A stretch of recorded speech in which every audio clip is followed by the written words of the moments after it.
So when I first heard about prison abolition within the last couple of years, I initially thought that it was a really crazy idea. Yeah. I thought it was just wacky. And I imagine a lot of other people are in that same position where when you don't really understand how it works, it doesn't seem like a viable solution. What is prison abolition? Simply, it's the idea that prisons do not function to create true safety in society.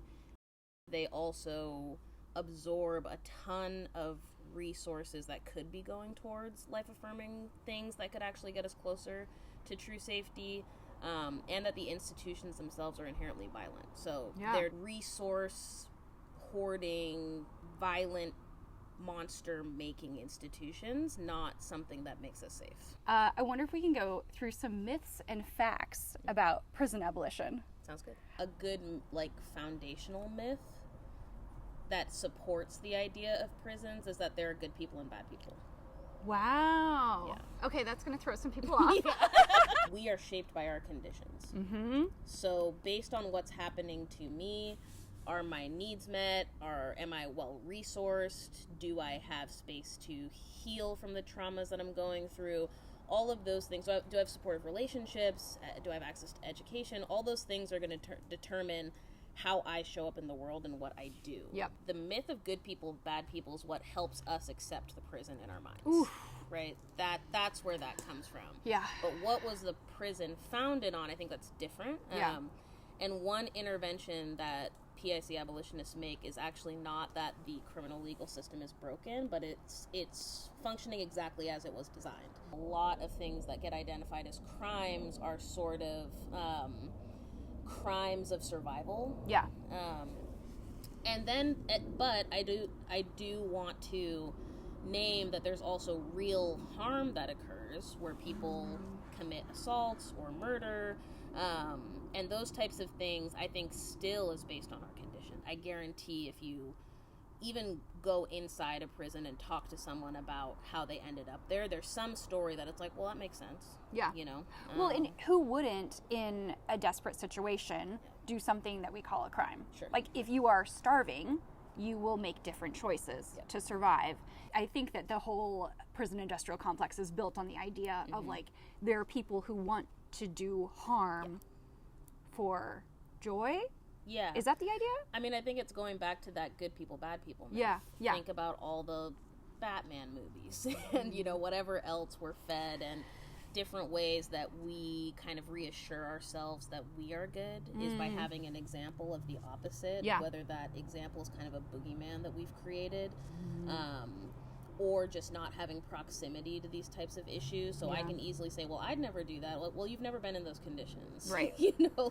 Let's see what happens when you are in those conditions. Myths versus facts. More police officers, safer communities, less safe communities. Yeah, myth. I think if you look at the communities that have the lowest amounts of reported harm, aren't the most heavily policed, they are the most heavily resourced. Yeah. And the only measurable data that shows how police violence goes down is less contact with police. Yeah. It's the only meaningful statistic that can kind of show, like, how do you make police forces more safe? You actually shrink them. Yeah. The less contact, the better.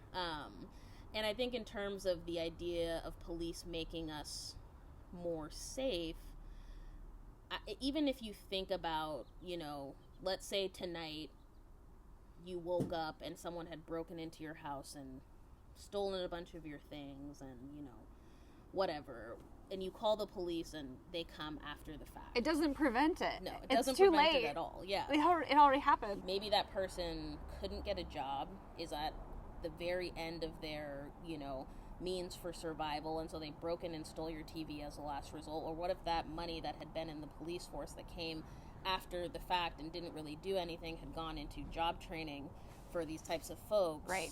Where would we have had that situation at all? Yeah. What does a better model look like? So I think if we think that through, so let's say that your house gets broken into, your TV's stolen, they somehow find the guy. Yeah. They charge him, and he's sentenced to 3 years in jail. Yeah. Okay. So now this person who the conditions were already poor before this period of incarceration. Right. He was breaking into your house and stealing your TV. Because those conditions weren't good. Right. Someone in a great spot in their life is not doing that. No, it's not what I want to be doing. Definitely not. So now you're going into, again, a highly violent institution.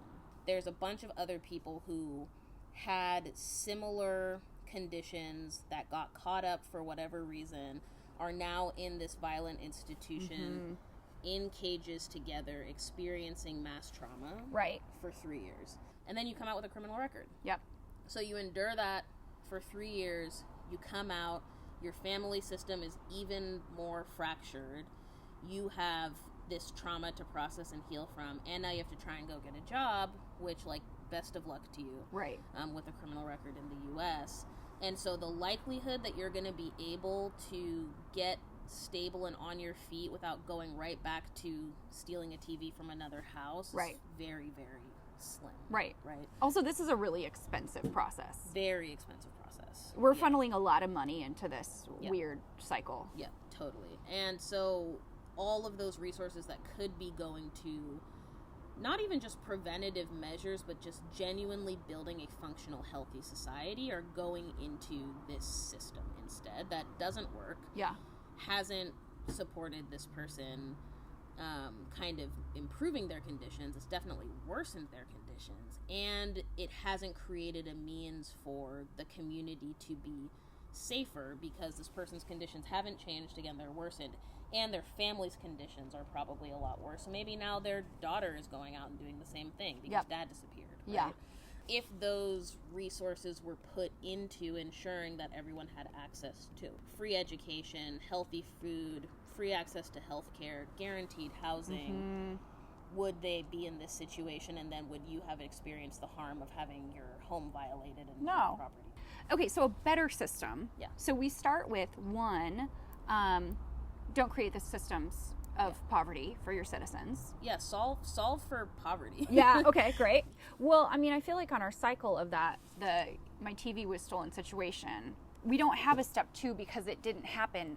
The harm didn't happen in the first place. Like, if we solve for poverty, no one stole my TV. Right. One of the other things when it comes to policing is people don't know what to do, and it's easy to call 911.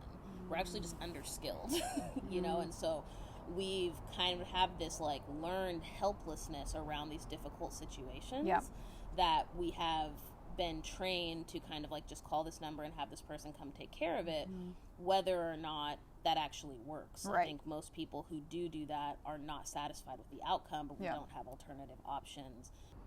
Calling 911 is very easy. Yes. And the actual solution to creating more community safety takes a little bit more effort. It involves us knowing our neighbors, knowing the resources where we can point someone if someone is having a mental health crisis or if they are living outdoors. We don't call 911. We have to find the actual resources. Right. Is there anything else that people can do right now that's super easy? Like, what's an easy step you can take to make your community safer? I mean, I think the big one is know your neighbors. Go door to door, introduce yourself, exchange. That sounds like a blast. Yeah, super fun. You know, you don't even have to bring cookies. Just say what's up.